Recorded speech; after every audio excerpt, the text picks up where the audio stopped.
the mood on board is still quite good. We work out, we go to the gym. Unfortunately, we are not allowed to go to the quayside running. We used to run ashore in Marseille before this happened, but we are not allowed to do that anymore. Luckily, we have a treadmill on board, so we can still keep in shape. Welcome to the Shipping Podcast, where I meet interesting maritime professionals sharing their passion for the shipping industry and their everyday job. I am your host. My name is Lena Gothberg.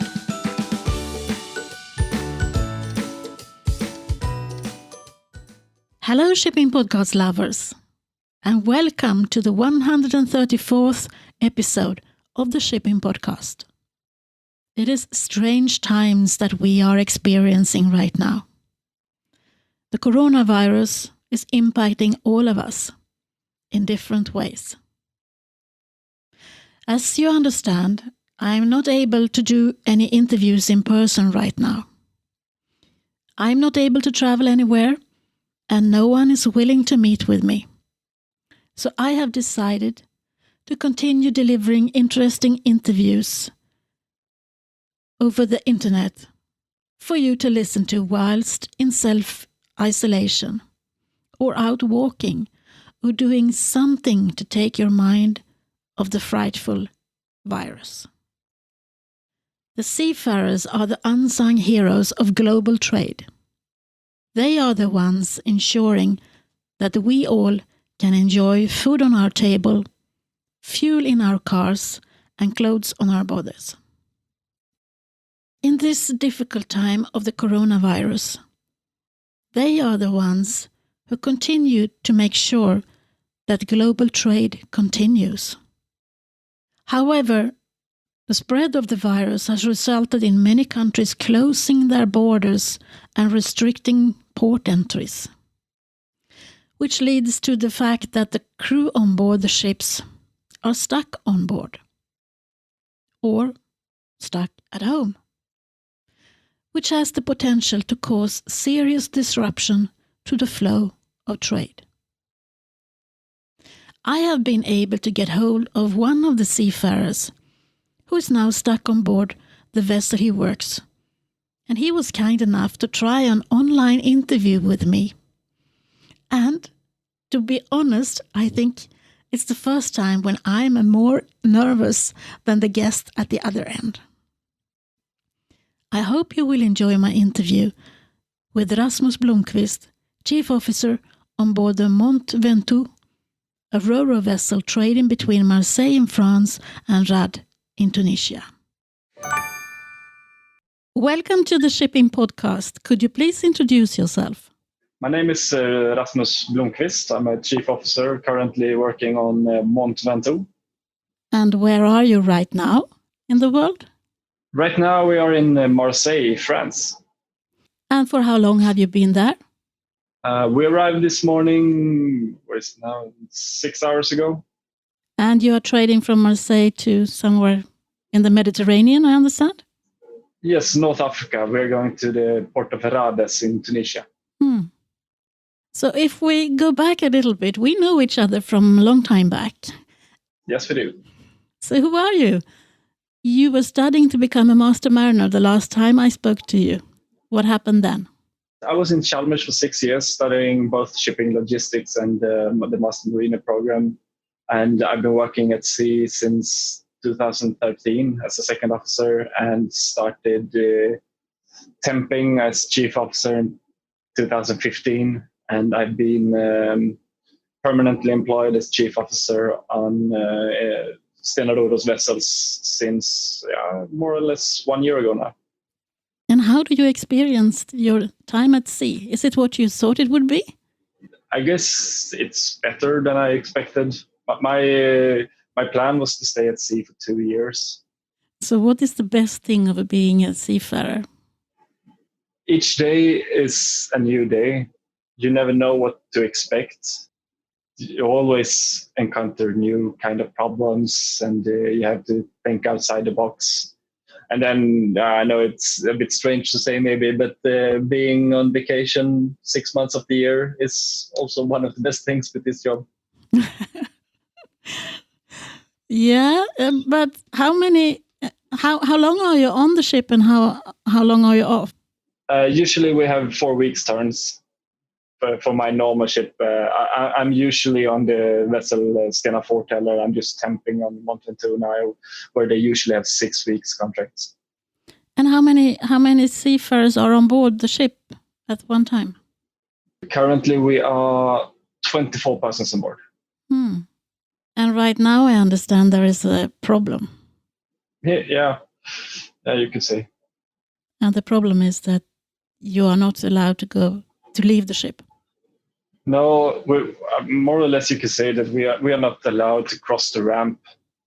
Yeah, since a couple of weeks ago, all ports are closing down more and more and restricting our movement. So the first day they had restrictions down in Tunisia. We weren't actually even allowed to leave the ramp to check the draft of the ship.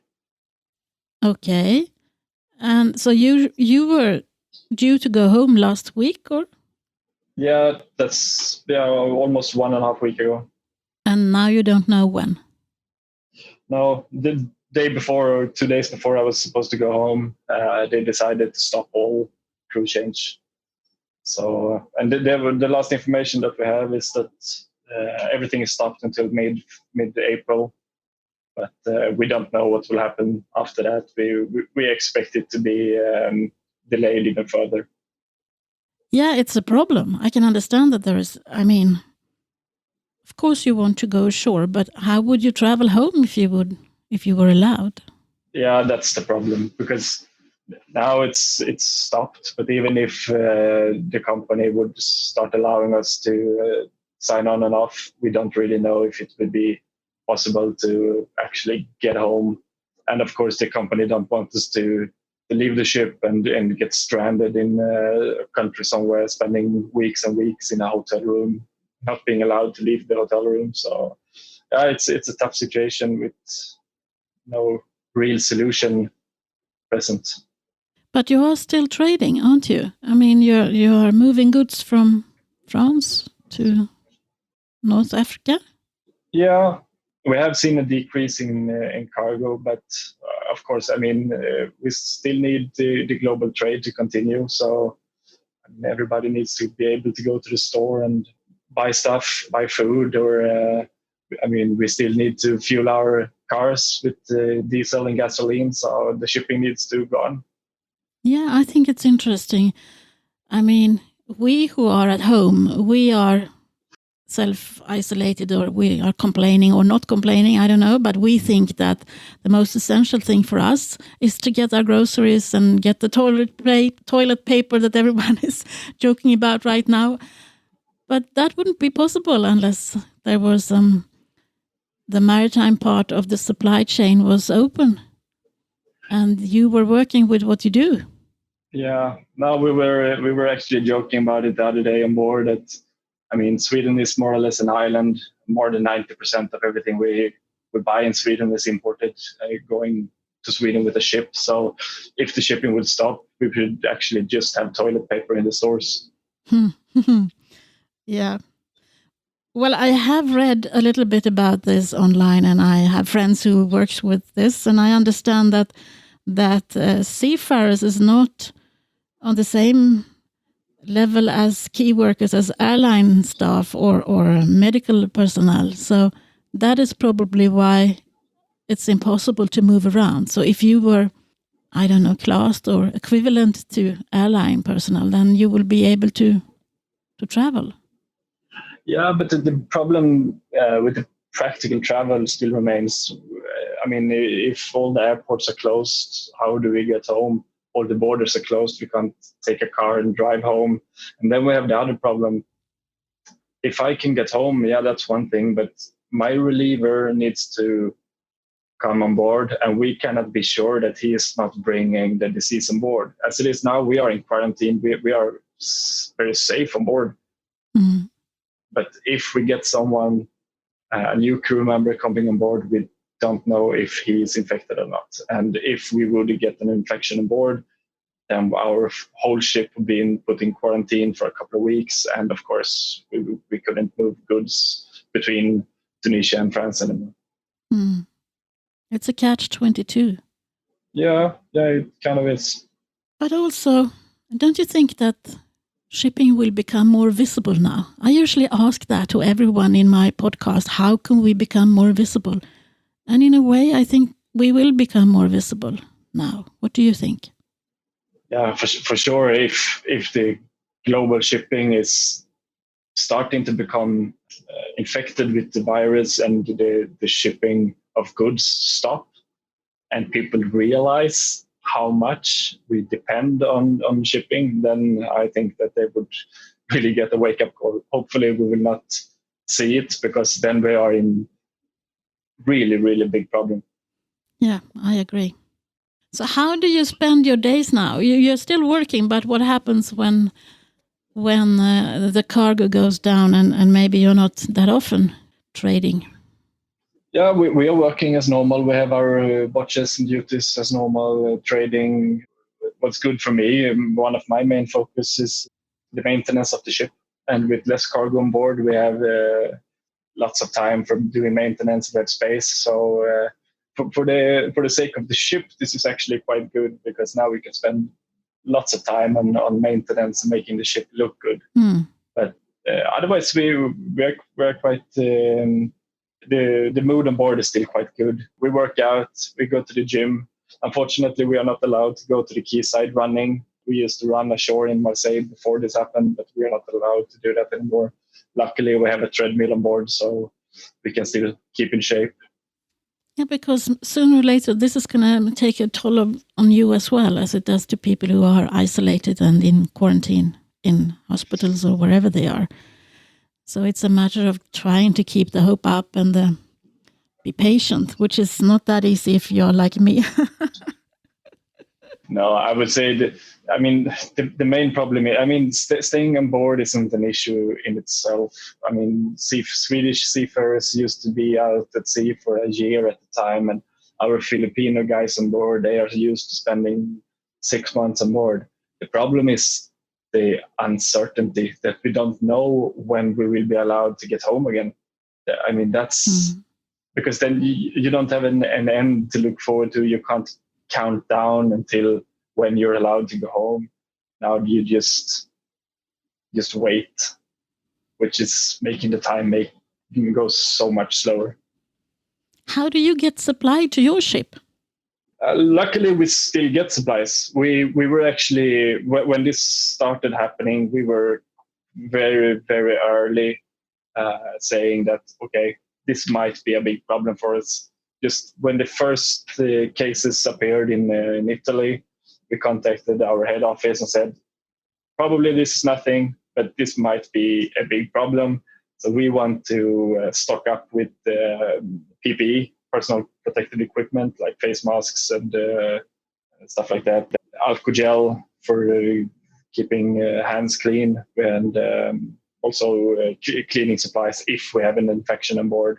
And we looked at the procedures for what we should do if someone is affected, how we should isolate them, what we should do, what the ports were doing, all situations in the different countries. And we also stocked up with fresh water, and we took additional provisions of food just to make sure that we had, so we could survive on board because we didn't know if the ports would close down completely, and we had to go to Anchorage for a couple of weeks. But as it looks, now the ports will keep open, and we will still be able to get provision and water and everything we need on board. But of course, that can change. Mm-hmm. So what are you longing for the most right now? My girlfriend to go home. I can understand that. But it hasn't given you a view of shipping to be a place that you don't want to continue in. No, I love shipping, and I love my job. I'm very satisfied with my job, and we continue making the global trade go on. But we have a big understanding of the situation. Of course, it's very boring for us to be in this situation and frustrated. But there is no one to blame, and we just have to ride it out. And it's not easy for those who are at home as well. I speak to my girlfriend daily, and it's of course very hard for her as well, not knowing when I can come home. But yeah, and still you are able to use your social media and your mobile connectivity. That's a good thing, I would say. Yes, we can't. We don't have that good internet connection on board. But when we are in Marseille, we have a European cell phone connection, so that's good. And we always have the possibility of downloading some new Netflix movies or whatever. Or some podcasts. You got something to listen or some to. podcasts, of course. Okay. I won't keep you any longer. Thank you very much for doing this with me. And My pleasure. I hope to see you at home soon, whenever that can be. Maybe we can have a beer in the summer sometime. Yeah, minimum 3 meters from each other, right? Yes. Stay safe, and thank you very much. Thank you for listening to the Shipping Podcast. Don't forget to tell everyone that you meet that there is a shipping podcast available and that they should download it and listen to the maritime professionals who are sharing their passion for the shipping industry.